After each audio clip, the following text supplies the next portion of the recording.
Hello, everyone, and welcome to You've Retired, Now What? I'm here to help you navigate through these waters of deciding what's the rest of my life going to look like? What's my next phase going to look like? What have I not done that I wanted to do? I'm your host, Michael Kiffmeyer, and each week on this podcast, I give you tips and tricks, processes, and methodologies that can help you through your thought process. So we got a whole lot to talk about. Let's dive in. One of the reasons that I do this podcast is I saw a real need. I saw a need that people were retiring. They had planned their whole life to do this. And then after a couple years, they find themselves bored and they find themselves moving around aimlessly. I want to share with you, statistics show us that over 33% of those that retire are stuck. They're stuck in their minds and they're stuck in, what do I do next?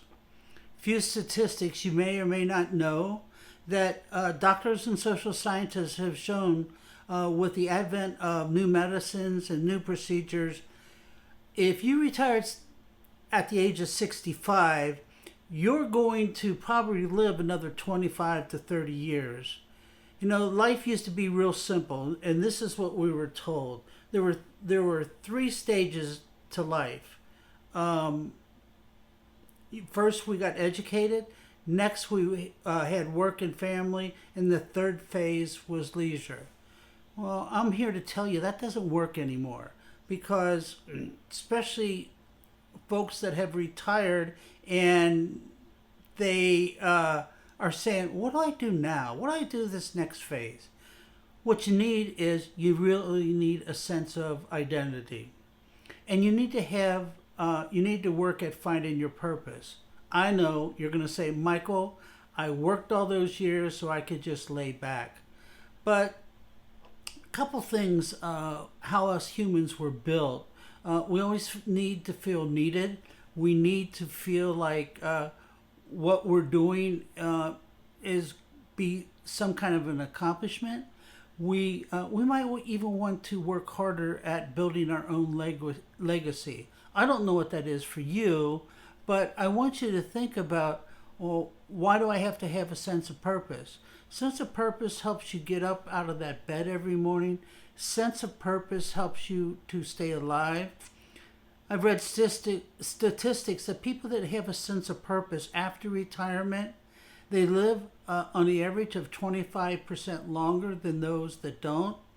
It helps your health, both your mental and physical health. People with a sense of purpose, they don't have the physical ailments that those that just kind of lay around and don't do anything. So having a sense of purpose is very important. Okay, you're probably asking yourself, how do I go about this? Well, number one, I'd like you to get yourself a journal, a tablet. You can even write it down on your phone or your laptop, if you will. And I want you to come up with what your interests are and what your values are. If you're anything like me, they've changed over the years. And what you might have treasured and what was important to you, say even 10 years ago, might not be the person you are today. You really need to do something that perhaps you've been avoiding. You need to get inside of here, and you need to get inside of your head. And the reason you need to do this is you've got to really understand, who am I now? What is it that I haven't done, or how can I make myself more fulfilled? And I will tell you, if you do this exercise and you journal on a daily basis until you finally get something that really gets you going, and you say, this is what I like to do. I'm going to give you a great example. One of my clients was a software engineer, and he retired after 35 years and has a good family, good home, and whatever else. But he started to get that itch that kept saying, what do I do now? Well, there were several ideas he had in his mind. There were passions he had in his mind that he explored. And guess what one of those passions were? He wanted to be a painter. He did it, part time, and he just did it for his own self. Now he's painting for others. He's selling his paintings, and there's a reason. You might be asking yourself, so why'd this work for him? Well, he stepped out of his own self. Because identity is so tied to what we do, and identity helps us gain a sense of purpose, especially when we worked. We need to recreate that, and that means you're probably going to have to recreate yourself. So the first possible thing you need to do is you need to really start to understand and look within and decide who you are. I will tell you, if you match your interests with your values and they don't complement one another, you're not going to do anything. I mean, you're going to be stuck. And if you do try to do something, you're not going to do it very long. We got what? One life to live, and we need to make it the best that we can. And we need to do everything within our powers to make sure that we're moving forward. We were made to move forward. We're kind of like an airline pilot. And what an airplane pilot sees when he flies is all he sees is the windshield. He only sees what's right in front of him or her. Why can't you do the same thing? Your past doesn't equal your future. And yeah, we all made mistakes. I got more than my share of them. I will tell you that. But any of you that have watched me, I have, changed my career about 5 different times.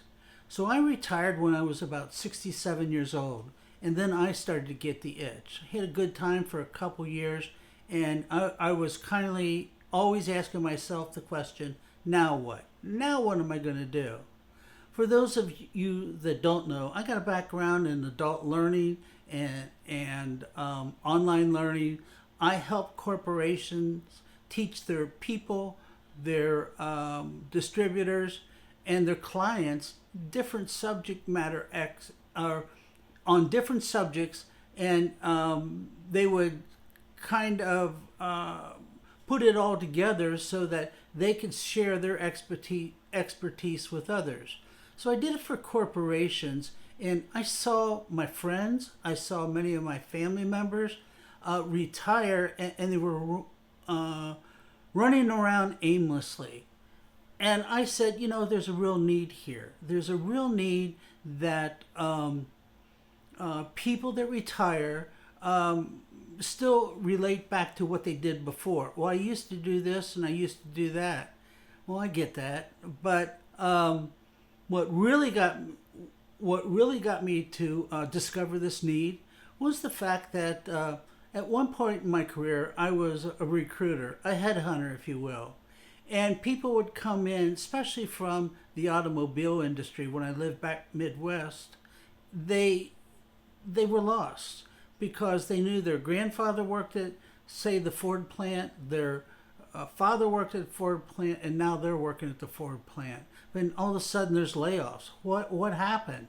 Well, a lot of the automobile industry here in the United States shifted south. They started to make Toyotas in Kentucky and in Indiana. They made Mercedes-Benz in Alabama. They made BMWs in South Carolina. So you had a couple different choices. You could, if you wanted to keep your job, you had to move, okay? Because you can't build cars remotely. You'd have to move. Well, many folks, they don't want to do that. And why don't they want to do that? Well, they got friends and family, and they've got a neighborhood that they really like. So what were they challenged with? Well, they were challenged with finding a new sense of identity. Hey guys, real quick, if you've been struggling to answer the question, now what, after you've retired, I'd like to invite each and every one of you to my free Now What challenge that can help you reignite your spark, give yourself a sense of direction. Try to decide exactly what it is you want to do in this next phase of your life. People are very smart and they get worn out. I know that. But eventually they know they got to do something more. And you need a purpose to get up and out of that bed each and every morning. I have tools, processes, and methodologies that I'm going to share with you in this challenge that I believe will help you clear your mind and decide exactly what you're going to do in this next phase of your life. I'll give you another example of somebody that kind of changed career paths. And I'll use myself as an example. You heard me share with you that I'm an educator and an expert in adult learning. And I've been a teacher pretty much my whole life, even back when I taught in public schools in the Midwest. And I have progressed as the needs change for the people I was serving. And then eventually I said, I've got all this background and I've got all this experience and I've got these unique gifts. Why don't I share it with others? For the sole mission of helping others to find their why and find their sense of purpose. You need that because this is what motivates you. This is what keeps you moving. And this is exactly what you need to do to live the best life that you can live. One of the other things you need to do as you're trying to find your purpose, you need to expand your social circle. Why do I say that? Well, I want you to think back again when you were working. You had friends and colleagues and even clients that you worked with, possibly on a daily basis. And I know it was business, or it was you were an educator, or you were serving the public, say from the manufacturing point of view, but you were connected with all these people. Guess what those people are doing now? They're working, you're not. And unless you've decided to take a part-time job or something like that. And so there's a great void in your life, I would suggest, and you need to fulfill that. You need to say, I got to have a social interaction. And that's how us humans were built. We need social interaction to make us feel fulfilled. It's a valuable part of our lives, and it's a valuable part of your retirement life. I don't like the word retirement. I heard recently Serena Williams, the tennis player, they said, well, how is it being retired? She says, I'm not retired. I just don't work anymore. And she said that kind of tongue in cheek, but her point was she didn't want to, she wanted to be associated with that word retired. As I'm an entrepreneur, and in my world, retire is a 4-letter word. I've always had a high energy. I just don't know how I'll constantly never do anything. And sure, I want to take vacations. I want to do different things. But I also need to be busy on a daily basis. So this is why I want you to seriously think about, who am I now? I'll guarantee you're not the same person you were 10 years ago, as I said earlier. So you really need to kind of discover that, and who are you now? You need to also, with that socialization, you had a whole networks of friends and colleagues when you worked. I don't care what profession you were in or what you were doing for a job. You have a need right now, even though you don't know it, you have a need to reconnect with people. And that's why I would suggest that you start reaching out. You can do it online. In the past 5 to 7 years, I've met so many nice people online from different backgrounds. And yeah, I know it's not the same as having somebody right next to you, but You tell me what in this world hasn't changed in the last 5 years. Just about everything has. So, but it's a way for you to reach out. You can join groups, even groups in your church, if that's what you do, and you can have like a social interaction with them. I have a group of men that I meet with every 2 weeks, and for the sole purpose of getting together and talking about what challenges we have before us and helping each other along the way. I don't understand why you can't do the same thing. In fact, you can do that, and I think it's very, very valuable. One of the other things you have to do in finding your purpose, and I call it finding your why. If you want to do something, you're going to have to answer that question. Why do I want to do this? Why do I want to pursue this area? And your why is the big deal. Okay, your why that's what is going to be your motivating factor. I know for myself, my why was I was finished with working, but I wasn't finished with working. I had more to do, and especially people in my age group, the baby boomers, we've never just taken what life has handed us.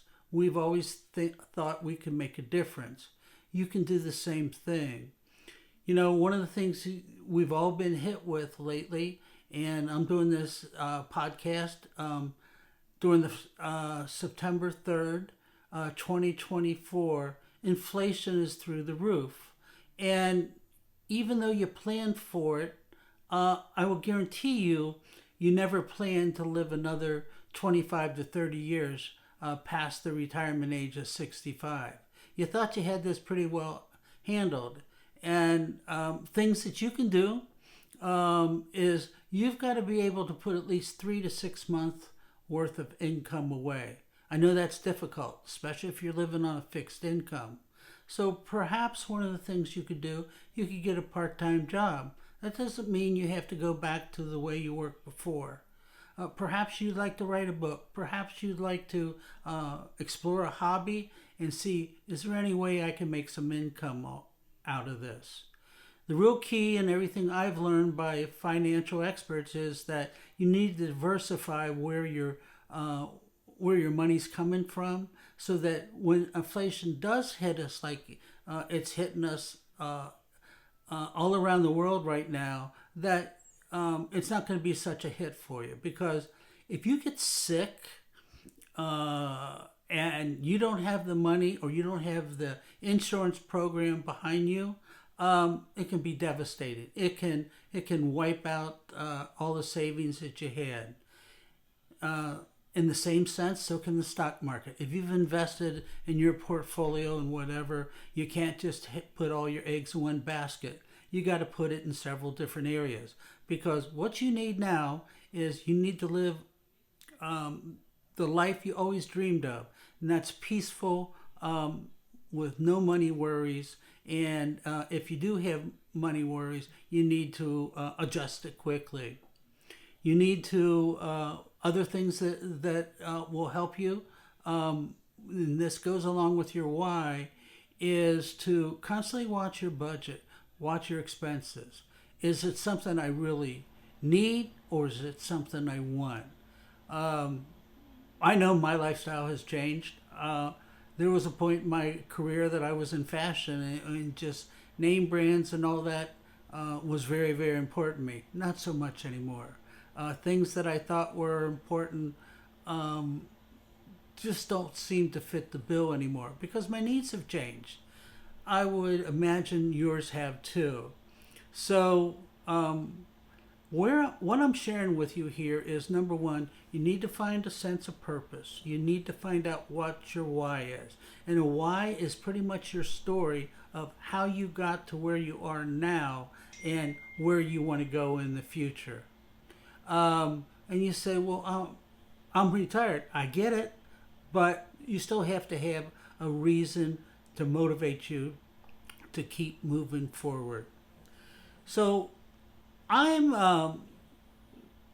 having a challenge in September that I'd like all of you to attend that are listening right now. In this challenge, it's called the Now What Challenge, and it's designed to help you with some a curriculum, if you will, some processes, a way to start figuring out what your why is, a blueprint to help you start to figure out what your next path in this life is. It's not retirement in my mind. It's just another phase. This challenge will be 100% free, and it'll go 1 hour each day for 5 days. And each day we're going to do a different topic, starting out with what the new retirement looks like. It's a lot different than your mother and father and your grandparents' retirement. We're going to work on what's your mindset? Where are you in your head right now? You know, our worst problem is those 8 inches between each year. We say, I can't do this, I can't do that. Well, whatever, and you get stuck. And if you procrastinate, you never get to those dreams that you had. Remember, a dream is just that, unless you put it down on paper and pencil, with paper and pencil. I want to share with you, I'm going to show you some methodologies, how you get out of that procrastination and how you move forward and you take action on whatever it may be. It might be something as like you had an old car you want to fix up, or you wanted to make drapes for the house, whatever it may be. Maybe you wanted to go fishing. Maybe you could turn a hobby into something that will give you a stream of income. Those are the sort of things that we're going to talk about during this challenge. My name is Michael Kiffmeyer, and I'm on Facebook, Twitter, Instagram, LinkedIn, all the social media sites. And you can certainly continue to follow this podcast. And I will probably by the end of this week, which is the first week of September, I'll have the exact date and I'll post that so you can sign up. And the worst thing you're going to do is you're going to learn out about yourself if you join. You're going to learn how you can take those unique gifts that you have from all those years that you worked. You're going to learn how to put them to work, either volunteering, doing something on your own, or maybe taking a hobby into something that would fulfill you. I want to thank you for listening. Hey, if you've got friends, colleagues, or family members that could benefit from what we're talking about here, we're building a community to help those that have retired and are looking for their next steps and the way to go. I want to thank you very much for listening. I encourage you to keep listening, and I also like you to keep that the Now What challenge in the back of your mind, because I certainly like to see you all there, and I think you're going to be pleasantly surprised with everything that I have to offer to you to help you in your journey. You've retired, now what? Thanks very much, and I'll see you soon. Bye now. Hey, before we conclude this episode, I'd like each and every one of you to know that your thoughts, your dreams, and what you would like to get out of this podcast is valuable to me. My whole goal and my mission is to serve you like I have served others. For years I had taught major corporations how to use learning as a competitive advantage. I want to do the same for you. So please leave your notes or reach out to me, and I want to gear this podcast towards your wants and needs and help you as much as I can. Again, this is Michael Kiffmeyer, and you've listened to You've Retired, Now What? I want to thank each and every one of you for listening.